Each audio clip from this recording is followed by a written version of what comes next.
So, very good morning to everyone.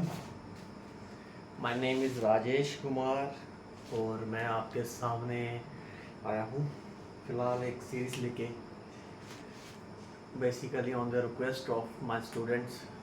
मेरे काफ़ी लोगों ने मुझे रिक्वेस्ट की कि सर आप बैंकिंग सेक्टर को रिलेटेड हमें गाइड करें। We want to work in banking sector.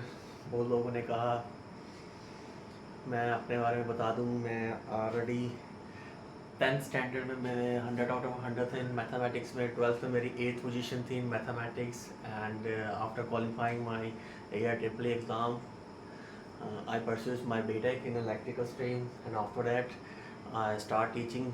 मैंने काफ़ी लोगों को पढ़ाया, काफ़ी लोगों की सिलेक्शन हुई तो बैंक में आए, काफ़ी अवेयरनेस स्टडी किया।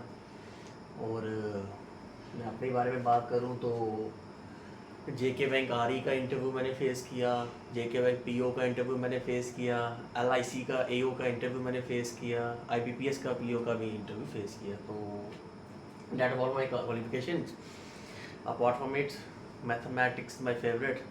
तो आज मैं आपको एक बेसिक इंट्रोडक्शन देने जा रहा हूँ कि बैंक में आपका स्कोप कितना है। बहुत ज़्यादा है। देखिए, बैंकिंग सेक्टर लिबरलाइजेशन के बाद, प्राइवेटाइजेशन के इंट्रोडक्शन के बाद हर एक बैंक अपनी ग्रोथ को लेके काफ़ी ज़्यादा फोकस्ड है। हर एक बैंक को अपना ग्रोथ चाहिए और ग्रोथ के लिए they need salesman, like sales person, जो उनका ऑफिस काम भी करें, उसके साथ साथ उनको आउटपुट भी ला के दें। आउटपुट आई मीन टू से उनका बिजनेस एक्सपैंड करने में हेल्प करें। एग्जांपल के तौर पे डिपॉजिट लाना है, एडवांस लाना है, इंश्योरेंस लाना है, वगैरह वगैरह। ठीक है, ये सब चीज़ें चाहिए एक बैंकर में होनी चाहिए।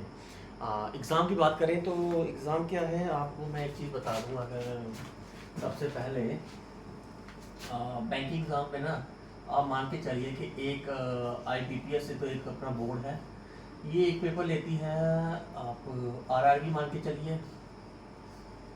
RRB का मतलब है regional rural bank, usually design किए गए specially for the welfare of the rural areas. Rural area में थोड़ा सा बैंकिंग सेक्टर को लाने के लिए इंट्रोड्यूस किए। एग्जांपल के तौर पे आप देख सकते हैं आपके ग्रामीण बैंक्स हैं, है ना, ग्रामीण बैंक है, आपके इलाका देहाती बैंक है। तो इन सब बैंक्स को रीजनल रूरल बैंक कहते हैं और इनका जो मेन पर्पस होता है वो रूरल एरिया में फोकस होता है। रिसेंटली इन्होंने भी सिटीज़ में मूव करने की कोशिश की है, मगर आने वाले टाइम में हो सकता है। देखिए, RRB आपका एक तो क्लर्क का एग्जाम कंडक्ट करती है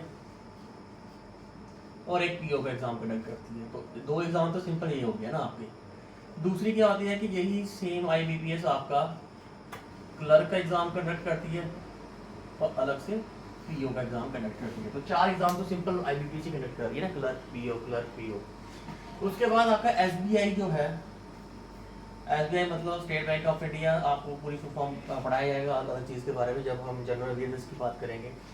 SBI भी अपना क्लर्क एग्जाम अलग से कंडक्ट कर रही है और अपना PO का एग्जाम अलग से कंडक्ट करवाती है। तो 6 एग्जाम तो सिंपल ही हो गए। अगर आप JNK स्टेट से हैं तो JK बैंक भी अपना अलग से एग्जाम कंडक्ट कराता है। क्लर्क ले लीजिए, JK बैंक खुद करता है और PO का अलग एग्जाम हो गया। तो JK बैंक में क्लर्क का एग्जाम भी होता है और PO का एग्जाम भी होता है। और ये सिंपल सी बात है, 8 एग्जाम तो ये हो गया ना एक साल में। ये कभी कभार निकालता है JK है ना, लेकिन ये 6 हमेशा होते हैं। ठीक है। नबार्ड की बात कर लीजिए, ये अपना एग्जाम अलग से कंडक्ट करवाता है। तो अभी NIACL AO का एग्जाम निकले हुए हैं, आप चाहे तो फॉर्म फिल कर सकते हैं जर्नलिस्ट का। तो वो भी एग्जाम निकला हुआ है, वो भी इसकी सैलरी अच्छी है, 80,000 तक सैलरी है, आप वो भी फॉर्म फिल कर सकते हैं। इन सब एग्जाम के अलावा भी जितने कोऑपरेटिव बैंक्स हैं वो अपन से अलग से एग्जाम कंडक्ट करवाते हैं। ठीक है। जितने भी अलग प्राइवेट बैंक्स हैं वो भी आमतौर पे करते हैं। तो ये सारे के सारे बोर्ड है। तो मान के चलिए कि कम से कम एक साल में कम से कम 10 से 12 एग्जाम होते हैं, जिसमें आप अपनी प्रैक्टिस देख सकते हैं, अपना नॉलेज को देख सकते हैं कि कितनी नॉलेज आपने गेन की हुई है और कितनी प्रैक्टिस आप कर सकते हैं। आपको पता चल जाएगा। और ट्रांसपेरेंसी बहुत है एग्जाम में ना, एग्जाम पैटर्न में ट्रांसपेरेंसी बहुत ज़्यादा है। आपको पता चल जाएगा कट ऑफ क्या है और आपके मार्क्स कितने आए हैं। तो वो चीज़ होती है। तो सबसे पहले मैं आपको एक चीज़ बताना चाहूँगा इसमें कि आमतौर पे जितने भी एग्ज़ाम्स होते हैं, जितने भी एग्ज़ाम्स हैं, तो उन एग्ज़ाम्स में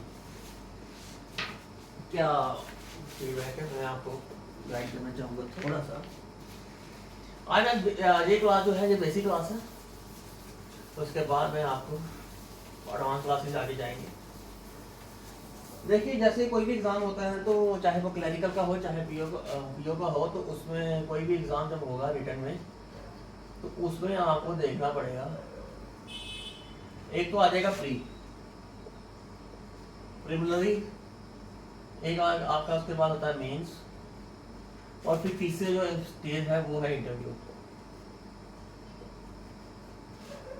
देखिए प्री एग्जाम जो होता है ये आपके लिए होता है कि आपको सिर्फ कट ऑफ पास करना है ताकि आप मेंस का एग्जाम दे सकें।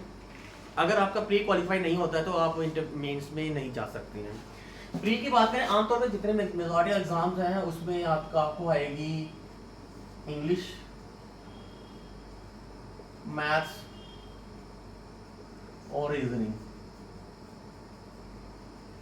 देखिए मेजॉरिटी ऑफ एग्जाम जो है चाहे वो एसबीआई का हो चाहे वो आईबीपीएस का हो, आईबीपीएस क्लर्क या आईबीपी हो, उसमें 3 सेक्शन होते हैं आपके ना। आईबीपीएस आरआरबी जो एग्जाम है उसमें क्या होता है कि आपको इंग्लिश नहीं होती है लेकिन मैथ्स और रीजनिंग आपका होता ही होता है। ठीक है, मैथ्स और रीजनिंग होता है, लेकिन आरआरबी में जो मैंने बताया रीजन रूरल बैंक उसमें नहीं होता। ठीक है, प्री जब आपका इसका प्री को एग्जाम को क्वालिफाई करते हैं 100 मार्क्स का होता है। जब आप 100 मार्क्स में से जो कट ऑफ होगा वो आप क्वालिफाई करेंगे तो आप आ जाओगे मेंस का एग्जाम देने के लिए। मेंस में ये 3 चीजें तो रहेंगी आपकी, इंग्लिश रहेगा, मैथ्स रहेगा, रीजनिंग रहेगी, इसके साथ आएगा जनरल अवेयरनेस और आपकी आएगी कंप्यूटर साइंस। कंप्यूटर साइंस जो होता है 20 नंबर का होता है, 20 मार्क्स का आमतौर पर होता है और बहुत आसान होता है। कंप्यूटर साइंस की हम अलग से क्लासेस लेंगे, उसमें आपको जितने भी इंपॉर्टेंस होंगे वो सब डिस्कस कर देंगे। ठीक है, जनरल अवेयरनेस की बात करूं तो इसमें क्या होता है, करंट अफेयर्स आपका आएगा। और मैं एक चीज बता दूं, current affair is like a question. आप जितना करंट अफेयर पढ़िए, जितना मर्जी पढ़िए, ये कंप्लीट नहीं हो सकता, इसका सिलेबस एस्टैब्लिश नहीं है। लेकिन जनरल अवेयरनेस में एक चीज आती है आपकी बैंकिंग सेक्टर। तो बैंकिंग सेक्टर की जितनी अवेयरनेस है उसको मैं अपडेट करता रहूंगा, हर वीडियो में अपडेट करना है। बाकी रीजनिंग, मैथ्स और इंग्लिश की क्लासेस भी लेंगे, इंग्लिश भी पढ़ाएंगे आपको बेसिक से। मैं अपनी बात करूं तो मेरे आईबीपीएस क्लर्क में 30 आउट ऑफ 30 आए थे इंग्लिश में। तो English is not a very tough exam, it's not a very tough language. And remember one thing, English is just a language. Okay, English सिर्फ language is just a mean of communication. बाकी आप देख लीजिए, जब आपका ये mains का examination establish होता है ना तो इसके बाद आपका इंटरव्यू आ जाता है। तो इंटरव्यू जितने मैंने इंटरव्यू दिए इतने मैंने को लगता है किसी दिए नहीं। भाई साहब थक चुका हूँ अपना इंटरव्यू दे के, अब मैं पक चुका हूँ। मैं कहता हूँ कि यार मेरे से नहीं होता पर तैयारी, तो चलो पढ़ाने में आ जाते हैं। इंटरव्यू में आपकी अगर उन्होंने ठान लिया ना तो क्या पता आपको छोटी सी बात पे आपको निकाल, जैसे मेरे से पूछा गया था कि आधार कार्ड को रिलेटेड पूछा गया था, तो बेसिक चीज़ें आधार कार्ड रिलेटेड ठीक था, लेकिन जैसे एडवांस लेवल पे आने लगे, इतना टेक्निकल काम थोड़े हमें आधार रिलेटेड पता होता है। तो उन्होंने आधार के रिलेटेड पूछ लिया, फिर कार के रिलेटेड पूछ लिया, CAR, ये हम पढ़ेंगे कैपिटल एडिक्वेसी रेशियो वो क्या होती है, उस चीज़ के बारे में काफ़ी डीपली पूछ लिया इंटरव्यू के टाइम पे। फिर उसने नोट्स करेंसी जितनी भी होती हैं कि फेक करेंसी आप कैसे डिटरमाइन करोगे वगैरह वगैरह, तो वो तो चलो आसान था, वो हम सारे डिस्कस करेंगे। RBI की गाइडलाइन क्या है वगैरह वगैरह तो हम करेंगे। तो बेसिकली जितने भी एग्ज़ाम होते हैं ना उनमें से चीज़ें देखनी पड़ती हैं। बाकी आपको कोई भी परेशानी हो, कोई भी चीज़ हो, आप कमेंट करें। आप मेरा व्हाट्सएप नंबर होता है, उसमें आप मेरे को मैसेज कर सकते हैं। बाकी I will update everything on you, मैं आपको हर एक चीज़ बारे में अपडेट करता रहूँगा।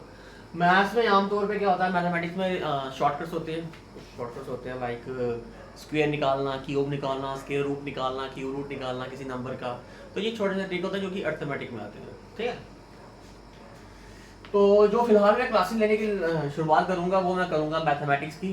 मैथमेटिक्स काफ़ी अच्छा है, काफ़ी स्कोरिंग नहीं होता है। आमतौर पे लोग जो मार्क खाते हैं वो मैथ्स में ही मार्क खाते हैं ना, क्योंकि 20 मिनट होते हैं। प्री की बात करें तो 20 मिनट होते हैं, तो 20 मिनट में अगर आप 20 क्वेश्चन अटैम्प्ट कर लो तो दैट्स वेरी गुड।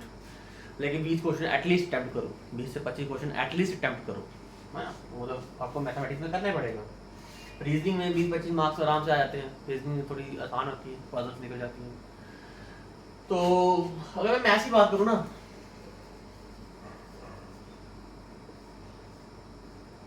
मैथ्स में ना सबसे पहले आप ना एक होती है DI का मतलब डाटा इंटरप्रिटेशन। डाटा इंटरप्रिटेशन अगर क्लरिकल का एग्जाम है तो 2 DI मान के चलिए, जहाँ 1 DI आएगी।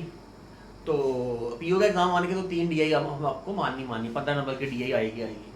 कभी कभार कुछ एग्ज़ाम्स होते हैं उसमें 4 DI आती हैं, 20 नंबर की सीधा DI आ जाती है। तो DI बहुत इंपॉर्टेंट है, ठीक है। 10 नंबर के जो होते हैं वो होते हैं आपके miscellaneous question, like profit loss हो गया, लाइक परसेंटेज पे क्वेश्चन आ गया, like simple interest compound interest आ गया, ट्रेन पे क्वेश्चंस आ गया। तो ये सारे एप्टीट्यूड वाले क्वेश्चंस होते हैं, ये भी हम करेंगे। और कुछ लोग मेजॉरिटी क्या करते हैं कि मिसलेनियस क्वेश्चंस को छोड़ के जाते हैं। कभी कभार हमारे पास एक आधा मिनट बच जाता है तो उसमें वो क्वेश्चन अटैम्प्ट हो सकता है, वो बहुत ईजी होता है, प्रोबेबिलिटी बहुत ईजी है। प्रोबेबिलिटी का हम देखेंगे, एक क्वेश्चन आराम से निकल जाता है ना। डीआई में सबसे इंपॉर्टेंट होती है डीआई का, आप जितनी भी डीआई देखोगे ना उसमें ना एक क्वेश्चन आपका परसेंटेज पे जरूर आएगा, एटलीस्ट एक क्वेश्चन आपका परसेंटेज पे होगा ही होगा, और एक क्वेश्चन आपका रेशियो पे होगा। डीआई अगर 5 नंबर क्वेश्चन आएंगे ना तो उसमें से एक रेशियो पे होगा, एक परसेंटेज पे होगा, कि A is how much percentage more than B, या B is how much percentage less than A. तो इस तरह क्वेश्चन होंगे और रेशियो निकालिए, वो क्वेश्चन होगा ही होगा, आपका होगा। बाकी प्लस माइनस का खेल है, बाकी प्रैक्टिस करते रहिए। बहुत सारी ऐप हैं, बहुत सारी ऑनलाइन ऐप्स हैं जो कि आपको प्रैक्टिस के लिए अपॉर्चुनिटी देती है, यहाँ से सीखिए और उसको प्रैक्टिस कीजिए, अपना एग्ज़ाम क्वालिफाई करिए। बाकी all the very best of the exam के लिए। अभी नेक्स्ट वीक RRB का एग्ज़ाम हो रहे हैं, तो जितने स्टूडेंट्स हैं उनके लिए फिलहाल मैंने थोड़ा लेट सीरीज शुरू की है। आप इसको पढ़िए, आगे IBPS एग्ज़ाम कंडक्ट करने लगी है, उसकी तैयारी कीजिए। बाकी इसके अलावा कोई और डाउट हो, कुछ भी हो आप पूछना चाहें तो आप कमेंट में पूछ सकते हैं। Next class